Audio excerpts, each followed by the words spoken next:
শীতকালে যেমন বিভিন্ন রকমের সবজি পাওয়া যায়, ঠিক সেরকমই কিন্তু শীতকালে কিন্তু মাছটাও বেশ ভালো পাওয়া যায়।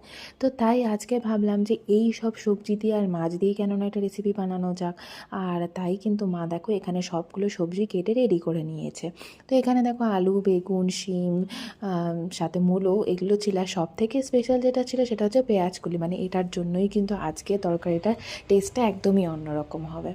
তো সাথে ছিল মাছ। তো এখানে আমরা ট্যাংরা মাছ নিয়েছিলাম, আর এই মাছগুলোকে আমরা হলুদ লবণ দিয়ে মাখিয়ে রেখেছিলাম। তো সেগুলোকে আমরা আগে ভেজে তুলে নেব। তো দেখো, এই সব সময়ে তো এক ধরনের মশলা দিয়ে বা একইভাবে রিচ খাবার তো ভালো লাগে না। মাঝে মধ্যে একটু অন্যরকম কিছু খেলে কিন্তু মন্দ হয় না। তো আজকের রেসিপিটা কিন্তু ঠিক সেরকমই ছিল, মানে এর মধ্যে কিন্তু মশলা বলতে পারো তেমন কিছুই পড়বে না, একদম লাইট ওয়েট একটা খাবার।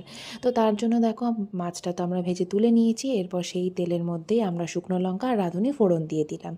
দিয়ে এর মধ্যে যে সবজিগুলো আছে সেই সবজিগুলো দিয়ে দিতে হবে। তো এখানে দেখো, আমরা সবজিগুলোর মধ্যে কিন্তু শুধু শিমটা আমরা পরে ব্যবহার করব, আগে সমস্ত সবজিগুলো দিয়ে দিচ্ছি। তাহলে কি হয় না, শিমটা খুব একটা বেশি নরম হয়ে যায় আগেই দিয়ে দিলে। তো সেটা যেন না হয়, তাই আমরা শিমটা কিছুক্ষণ পরে দেব। তো প্রথমেই সব সবজিগুলো দিয়ে এগুলোকে আমরা ফ্রাই করে নেব। আর ওই যে বললাম, খুব একটা মশলা কিন্তু এর মধ্যে পড়ে না। তো সেই কারণে এটা ভীষণই লাইট ওয়েট হয়। যারা চাইছো যে একটু হালকা কিছু খাবার খেতে, বা সবসময় একরকম খেতে খেতে ভালো লাগছে না, এবার একটু মশলা ছাড়া বা এরকম কিছু খেতে চাইছো, তারা কিন্তু এটা ট্রাই করে দেখতে পারো। একদমই অন্যরকম এবং ভীষণ ভালো লাগবে। তো এখানে দেখো, স্বাদ মতন শুধু লবণ দিয়ে দিলাম, আর সাথে দেওয়া হলো হলুদ গুঁড়ো। দিয়ে আমরা মশলাগুলো দিয়ে এই সবজিগুলোকে কিছুক্ষণ ফ্রাই করে নিতে হবে। আর কিছুক্ষণ ফ্রাই হয়ে গেলে তারপরে এর মধ্যে আমরা শিমটা দিয়ে দিচ্ছি, দিয়ে আমরা এটাকে কিছুক্ষণ ফ্রাই করে নেব।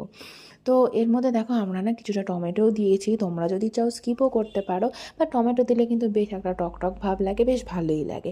তো আমরা এখানে টমেটো দিয়ে দিলাম, আর সাথে দিয়ে দিলাম কয়েকটা কাঁচা লঙ্কা। দিয়ে সবজিগুলোকে বেশ কিছুক্ষণ ফ্রাই করে নিতে হবে। ভালো মতন ফ্রাই হয়ে গেলে এর মধ্যে আমরা মাছগুলো দিয়ে বেশ কিছুক্ষণ নাড়িয়ে চাড়িয়ে নিলেই কিন্তু আমাদের এই পেঁয়াজ কলি দিয়ে ট্যাংরা মাছের তরকারিটা একদম রেডি।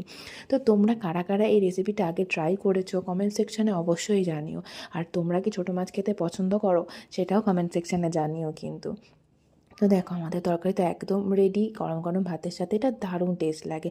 যদি এখনও ট্রাই না করে থাকো, অবশ্যই ট্রাই করো। আর ভিডিও ভালো লাগলে লাইক কমেন্ট করো।